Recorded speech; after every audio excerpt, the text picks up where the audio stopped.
Бүгүн 27 мартка карата Кыргызстандагы эпидемиологиялык абал боюнча өкмөт үйүндөгү түшкү онлайн маалымат жыйынында коомдук саламаттык сактоо башкармалыгынын башчысы Айнур Ахматова маалымат берди. Анын айтымында Кыргызстанда дагы 14 адамдан коронавирус аныкталган. 27 мартка карата өлкө аймагында 14 жаңы COVID-19 коронавирустун учуру катталды.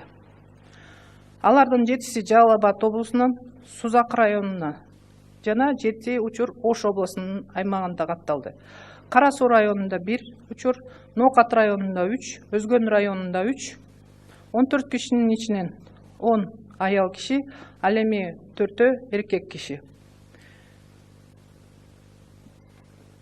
5 киши умурандан келгендердин арасынан, ал эми 9 киши мурда катталгандар менен контактта болгондордун арасынан аныкталып отурат. Ал кошумчалагандай, вирус жуктурган жарандардын 6-оосу буга чейин жандандыруу бөлүмүндө жатышкан. Учурда 5-өө жөнөкөй палатага которулган. Аныкталган 58 оорулуулардын абалдары туруктуу деп айтсак болот. Буга чейинки аныкталгандардын 6-оосу жандандыруу реанимация бөлүмүндө абалдары жакшыргандыгына байланыштуу жөнөкөй палаталарга которулду. Жалал Абад областында 1 оорулуу жандандыруу реанимация бөлүмүндө кармалууда. Белгилеп айта кетүүчү нерсе, жандандыруу бөлүмүндө түшкөндөрдүн эч кимиси өпкөнү жасалма дем алдыруу абалына түшкөн эмес. Ушул эле маалымат жыйында Ахматова чет өлкөдө жүргөн кыргыз жарандарынан 5 киши коронавирус жуктуруп алгандыгын кошумчалады. В Объединенных Арабских Эмиратах один гражданин. Он был в городе Джидда. И с 15 марта он находится на лечении, состояние его удовлетворительное. В Саудовской Аравии. В Пакистане было выявлено 3 гражданина Кыргызской республики. Об этом сообщило посольство Кыргызской республики в Пакистане. И в Испании 1 гражданин Кыргызской республики. Также у него был подтвержден образец лабораторного исследования. Буга чейин коронавирус илдетин жашы өтүп калган жарандар оор өткөрөөр айтылган. Мындан улам Саламаттык сактоо министрлиги тарабынан чечим кабыл алынып, 65 жаштан улуу, боюнда бар аялдар жана кичинекей балдары бар медициналык кызматкерлер акчасы төлөнүүчү эмгек көргөөсүнө чыгарылган. Медициналык кызматкерлердин ден соолугун сакташ үчүн, коопсуздугун камсыз кылыш үчүн Саламаттык сактоо министрлигинин дагы бир буйругу чыкты. Бул буйруктун негизинде 65 жаштан өйдө медициналык кызматкерлер, боюнда бар медициналык кызматкерлер жана жаш балдары бар, ошондой эле хроникалык оорулары бар медициналык кызматкерлер атайын отпускаларга жиберилди. Бул отпускаларда алардын айлык акылары сакталат. Бүгүнкү күндөгү маалыматка ылайык, дүйнөдө коронавирусту жуктургандардын саны 5,5 миллионго жакындады. Алардын 20 миңдеги каза болгон. Ал эми биздин коңшу өлкөлөр Казакстан менен Өзбекстанда бул илдеттен каза болгон алгачкы учурлар катталды. Казакстанда вирус жуктургандардын саны 124 адамга жетсе, Өзбекстанда COVID-19 83 адам жуктурган. Эл аралык валюта фонду Кыргызстанга коронавирус менен күрөшүү үчүн 121 миллион долларга чукул каражат бөлдү. Буга чейин өлкө башчы Сооронбай Жээнбеков эл аралык валюта фондунан коронавирус менен күрөшүүгө акча бөлүп берүүнү өтүнгөн.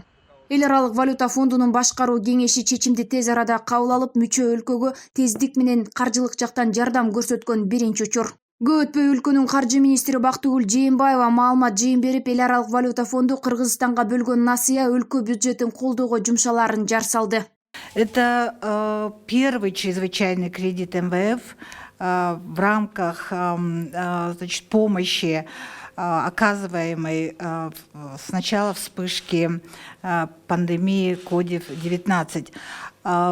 Мы получили кредит самыми первыми, и мы хотели бы поблагодарить за эту помощь команду МВФ, которая очень быстро среагировала на запрос кыргызской стороны. Мы хотим обратить внимание, что данный кредит на льготных условиях, и он пойдет на поддержку бюджета нашей страны. Мындан тышкары Жээнбаева маалымат жыйын учурунда айлык маяна, пенсия жана жөлөк пулдар өз убагында берилип жатканын айтты. В настоящий момент правительством Кыргызской республики осуществляются все выплаты по зарплатам, пособиям, пенсиям и всем другим защищенным статьям расходов бюджета. И в дальнейшем мы приложим все усилия для того, чтобы исполнять обязательства своевременно и в полном объеме. Бишкектин коменданттык саат учурунда эреже бузуп милиция кызматкерлерине баш бербестен унаасы менен качкан жаш жигит кармалды. Бул тууралуу бүгүн онлайн маалымат жыйынында Ички иштер министринин орун басары Бишкек шаарынын коменданты Алмаз Оразалиев билдирди. Маалыматка караганда алар эскертүү иретинде асманга ук атылган. Алар Бишкек шаарынын тургундары экенин аныкталып, Ленин райондук ички иштер башкармаларынын кылмыштардын жана жоруктардын бирдиктүү реестерине 355 беренесине бийлик өкүлүнө каршылык көрсөтүү менен катталып текшерүү иштери жүргүзүлдү.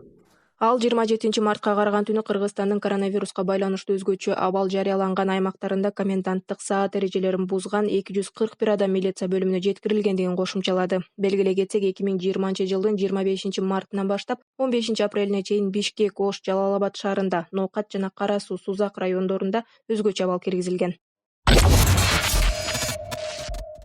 Милицияга кол көтөрдү деген Эрнис Молдошев 24 мартта жумуштан бошотулган. Бул тууралуу Жогорку Кеңештин басма сөз кызматынын башчысы Ибраим Нуракун уулу билдирди. Анын айтымында Эрнис Молдошев 24 март күнү өз арызынын негизинде парламенттин эл аралык иштер, коргоо жана коопсуздук комитетинин бөлүм башчылыгынан бошотулган. Окуя 25 мартка караган түнү болду деп уктук. Ал ага чейин эле жумуштан бошогон, деди Нуракун уулу. Жогорку Кеңештин басма сөз кызматынын бул маалыматынан кийин Молдошевду элеген кызматынан өткөн дата менен иштен бошотуп коюшту деген сыяктуу кептер айтылып, талкуу жаратууда. Белгилей кетсек, буга чейин Эрнис Молдошев аттуу жарандын 25 мартка караган түнү Бишкекте Кайгуул милициясынын кызматкерлерине мас абалында кол көтөргөнү кабарланган. Маалыматка ылайык аталган жаран милициянын убактылуу кармоочу жайына камакка алынып, 26 мартта Бишкектин Свердлов райондук сотунун чечими менен үй камагына чыгарылганы белгилүү болгон. Милициядан алынган бул маалыматтарга кармалган айдоочу комментарий бере элек.